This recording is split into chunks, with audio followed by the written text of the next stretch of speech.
ஜெயலலிதா அவர்களை பொறுத்தளவுக்கு தான் வாழ்ந்த காலங்களில் நான் ஒரு இந்து அப்படின்றத எந்த காலத்தையும் மறைத்தது கிடையாது. ஜெயலலிதா அவர்கள் முழுமையா ஒரு இந்து தான், அதுல எந்த சந்தேகமும் கிடையாது.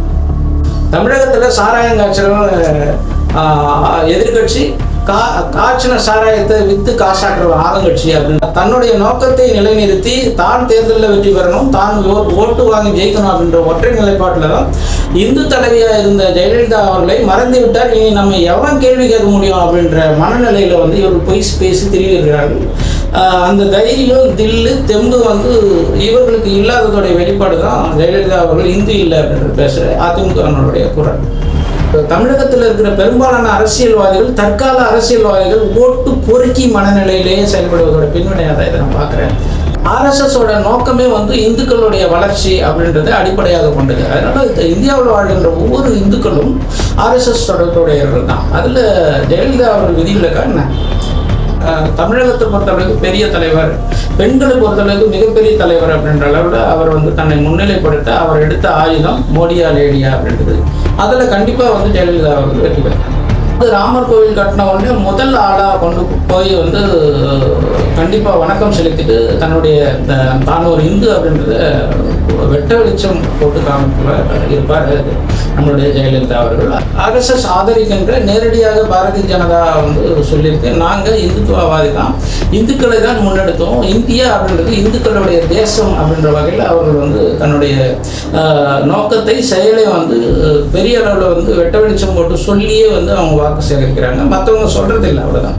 நீங்கள் எந்த கட்சியில் ஜாதி சார்ந்த அரசியலோ இல்லை மனம் சார்ந்த அரசியலோ இனம் சார்ந்த அரசியலோ மொழி சார்ந்த அரசியலோ இல்லை அப்படின்றத ஏதாவது ஒரு கட்சி தலைவனையோ ஏதாவது ஒரு கட்சியையோ நீங்கள் குறிப்பிட்டு சொல்ல முடியுமா? நான் இந்துத்துவவாதி தான் அப்படின்னு வெக்கம் சூடு சொரணையோட உண்மைத்தன்மையை சொல்லி ஓட்டு சேகரிக்கிற ஒரே கட்சின்னா பாரதிய ஜனதா கட்சி. ஐயா வணக்கம்யா. வணக்கம் ஐயா. முன்னாள் முதல்வர் ஜெயலலிதா அவர்களை பற்றி இந்துத்துவவாதி அப்படின்னு திரு அண்ணாமலை அவர்கள் சொல்லிடுவார். அதை உங்கள் கண்பார்வையில் எப்படி பார்க்குறீங்க நீங்கள்? பொதுவாக அரசியல் தலைவர்கள் தான் எந்த மதத்தை சார்ந்தவன், எந்த இனத்தை சார்ந்தவன், எந்த மொழியை சார்ந்தவன், எந்த ஜாதியை சார்ந்தவன் அப்படின்னு பேசவும் தயங்குவாங்க, சொல்லவும் கூச்சப்படுவாங்க. ஆனால் ஜெயலலிதா அவர்களை பொறுத்தளவுக்கு தான் வாழ்ந்த காலங்களில் நான் ஒரு இந்து அப்படின்றத எந்த காலத்தையும் மறைத்தது கிடையாது. ஆனால் மற்ற மதங்களுடைய, மற்ற இனத்தவர்களுடைய, மற்ற மொழி பேசுபவர்களுடைய அந்த நம்பிக்கையை, அந்த கலாச்சார நிகழ்வுகளில் இவர்கள் குறுக்கீடு செய்தது கிடையாது. அதனால ஜெயலலிதா அவர்கள் முழுமையாக ஒரு இந்து தான், அதில் எந்த சந்தேகமும் கிடையாது. தொடர்ந்து அண்ணாமலை அவர்களை பற்றி அதிமுக தரப்புல போஸ்டர் அடிக்க மன்னிப்பு கேட்கணும்னு சொல்லி சொல்றாங்க. மன்னிப்பு கேட்பாரா இல்லை கேட்கணும்னு நினைக்கிறேன்? இல்லை, மன்னிப்பு கேட்க வேண்டிய அவசியம் இதில் இல்லை. ஏன்னா ஒரு இந்து ஒரு இந்துவாக தன்னை காண்பிப்பதிலேயோ ஒரு இந்து தலைவர் அப்படின்றது ஜெயலலிதா அவர்கள் மறைந்ததுக்கு பிற்பாடு வர இந்த பேச்சுக்களை பார்க்கும்போது நமக்கு வருத்தமாக இருந்தால் கூட அவர்கள் வாழ்ந்த காலத்தில் தான் ஒரு இந்து என்பதை எங்கேயும் அவர் மறைத்தது கிடையாது. அதனால மன்னிப்பு கேட்க வேண்டிய அவசியம் தமிழக பாரதிய ஜனதா கட்சி தலைவர் அண்ணாமலை அவர்களுக்கு கிடையவே கிடையாது. ஆனால் இதை அரசியலாக மாற்றி மிக குறிப்பாக தமிழகத்தில் இருக்கிற பெரும்பாலான அரசியல்வாதிகள், தற்கால அரசியல்வாதிகள் ஓட்டு பொறுக்கி மனநிலையிலேயே செயல்படுவதோட பின்வினையாக தான் இதை நான் பார்க்குறேன். கண்டிப்பாக இது அண்ணாமலை சொன்னது மிகச்சரி. இப்போ ஜெயலலிதா அவர்கள் ஆர்எஸ்எஸ்க்கு தொடர்புடைய ஒரு நபர் அப்படின்னு நீங்கள் சொல்ல வரீங்களா? ஆர்எஸ்எஸ்க்கு தொடர்புடைய நபர் அப்படின்னு சொல்லக்கூடாதுன்னு ஏன் நீங்கள் நினைக்கிறீங்க? இந்துக்கள் ஆர்எஸ்எஸ் வளர்ச்சிக்கு பெருமளவில் பங்களிப்பை செலுத்திருக்கிறார்கள். ஆர்எஸ்எஸோட நோக்கமே இந்துக்களுடைய வளர்ச்சி அப்படின்றத அடிப்படையாக கொண்டது. அதனால இந்தியாவில் வாழ்கின்ற ஒவ்வொரு இந்துக்களும் ஆர்எஸ்எஸ் தொடர்புடையவர்கள் தான். அதில் ஜெயலலிதா அவர்கள் விதிவிலக்கா என்ன? அதிமுக தொண்டர்கள் அடியோட அதை மறுக்கிறாங்களே, நான் இந்துத்துவவாதி இல்லை அப்படின்றத மறுக்கிறாங்க. அவருக்கு எதிராக நிறைய போஸ்டர்லாம் அடிச்சிருக்கிறாங்க. திரு அண்ணாமலை அவர்களும் மன்னிப்பிக்கணும் தொடர்ந்து குற்றச்சாட்டாக இருக்குங்க. இல்லை, போஸ்டர் அடித்தவர்களுடைய மனநிலை எப்படி இருக்கும் அப்படின்றத தாண்டி போஸ்டர் அடித்தவர்கள் இந்துக்களா அப்படின்றத நீங்கள் பார்த்துட்டு என்கிட்ட கேள்வி கேட்டால் சரியாக இருக்கும். என்னை பொறுத்தளவுக்கு கண்டிப்பாக இந்துக்கள் ஜெயலலிதா இந்து இல்லை அப்படின்னு எந்த காலத்திலும் சொல்ல மாட்டாங்க. உண்மையான அதிமுகவாதிகள் அதிமுக உறுப்பினர்கள் அப்படியான செயல்களில் ஈடுபட்டு இருக்க மாட்டார்கள். அது என்னுடைய தீர்க்கமான ஆழமான நம்பிக்கை. அதிமுகவும் பிஜேபிக்கும் தொடர்ந்து ஒரு அம்மா உயிரோடு இருக்கும்போது மோடியா அந்த லேடியா அப்படிங்கிற ஒரு சில வார்த்தைகள்லாம் பயன்படுத்திக்கிறாங்க. இப்போ அது ஒரு நிலையா சரியாயிடுச்சுன்னு நினைக்கிறீங்களா? இல்லை, மோடியா லேடியா அப்படின்னு சொன்னது வந்து அரசியல் சார்ந்த, அரசியலில் வெற்றி பெற வேண்டும் அப்படின்ற ஜெயலலிதா அம்மா அவர்களுடைய விருப்பம், அவ்வளோதான். தேர்தல் அரசியலில் அவர் செய்த ஒரு சாதனை அப்படின்றத தாண்டி அவர் செய்த ஒரு அரசியலுக்கான ஒரு அணுகுமுறை, அதில் வெற்றி அப்படின்றத நோக்கமாக கொள்ளணும் அப்படின்னா நம்மளுடைய வெற்றியை வந்து உறுதிப்படுத்தணும்னா இந்த மாதிரியான ஒரு நிலைப்பாட்டை எடுக்கணும் அப்படின்றத தாண்டி அரசியலை தான் யார் என்பதை நிரூபிக்க வேண்டிய கட்டாயமும் தான் வந்து அப்பொழுக்கற்ற தலைவர், தமிழகத்தை பொறுத்தளவுக்கு பெரிய தலைவர், பெண்களை பொறுத்தளவுக்கு மிகப்பெரிய தலைவர் அப்படின்ற அளவில் அவர் வந்து தன்னை முன்னிலைப்படுத்த அவர் எடுத்த ஆயுதம் மோடியா லேடியா அப்படின்றது. அதில் கண்டிப்பாக வந்து ஜெயலலிதா அவர்கள் வெற்றி பெற்றார்.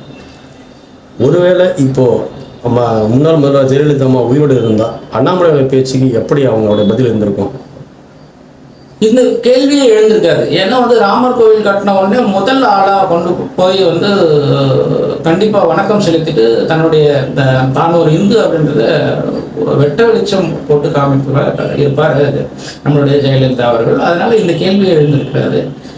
அண்ணாமலையும் வந்து இந்த அளவுக்கு அரசியலில் பேசுவதற்கு ஒரு வாய்ப்பு வந்திருக்குமான்ற ஒரு கேள்வி.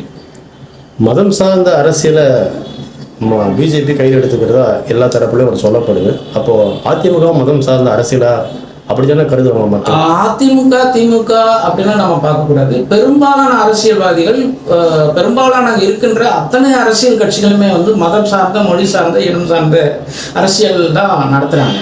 ஆனால் ஆர்எஸ்எஸ் அடிப்படையாக ஆர்எஸ்எஸ் ஆதரிக்கின்ற நேரடியாக பாரதிய ஜனதா வந்து சொல்லியிருக்கு, நாங்கள் இந்துத்துவவாதி தான், இந்துக்களை தான் முன்னெடுத்தோம், இந்தியா அப்படின்றது இந்துக்களுடைய தேசம் அப்படின்ற வகையில் அவர்கள் வந்து தன்னுடைய நோக்கத்தை, செயலை வந்து பெரிய அளவில் வந்து வெட்ட வெளிச்சம் போட்டு சொல்லியே வந்து அவங்க வாக்கு சேகரிக்கிறாங்க. மற்றவங்க சொல்கிறது இல்லை, அவ்வளோதான்.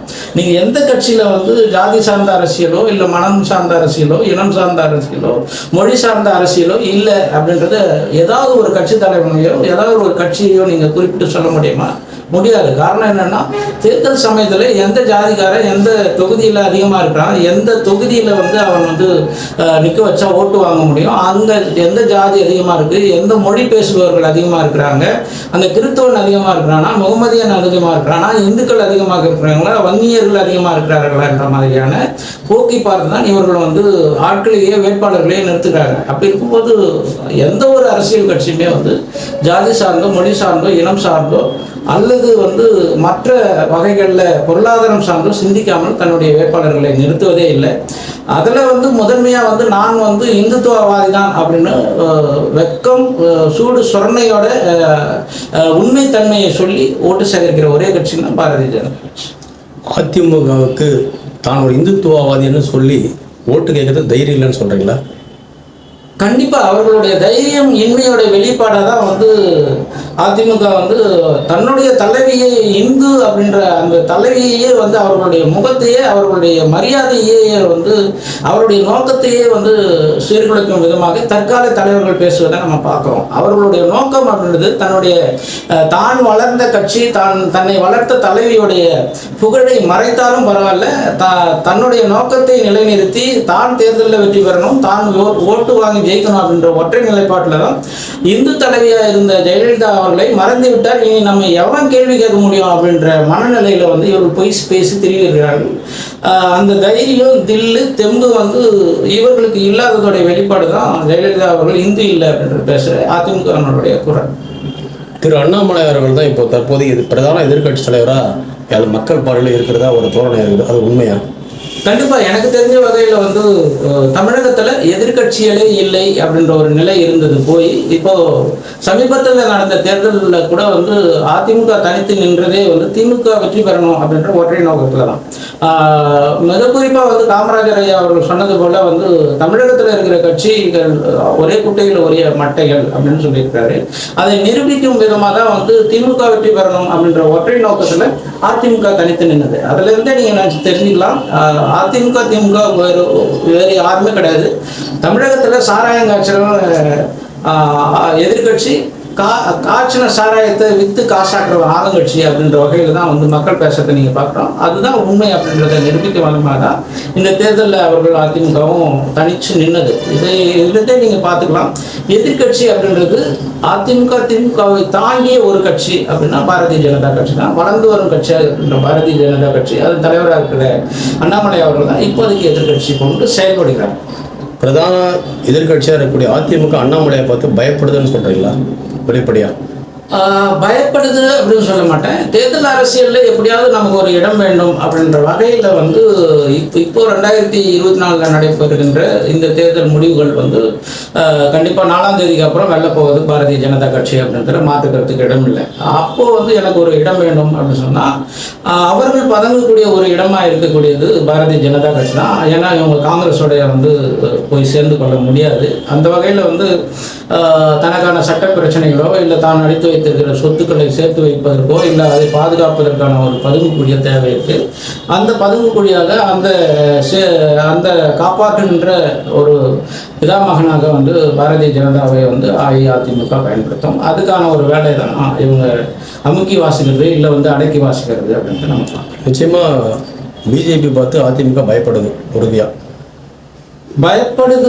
பயப்படலை அப்படின்றத தாண்டி தனக்கான ஒரு இருப்பை தக்க வைக்க ஒரு இடமா அது பார்க்க, தனக்கிட்ட இருக்கக்கூடிய செல்வங்களை சேர்த்து வைக்கிறதுக்கு பிஜேபி பார்த்து பயப்படுறாங்களா?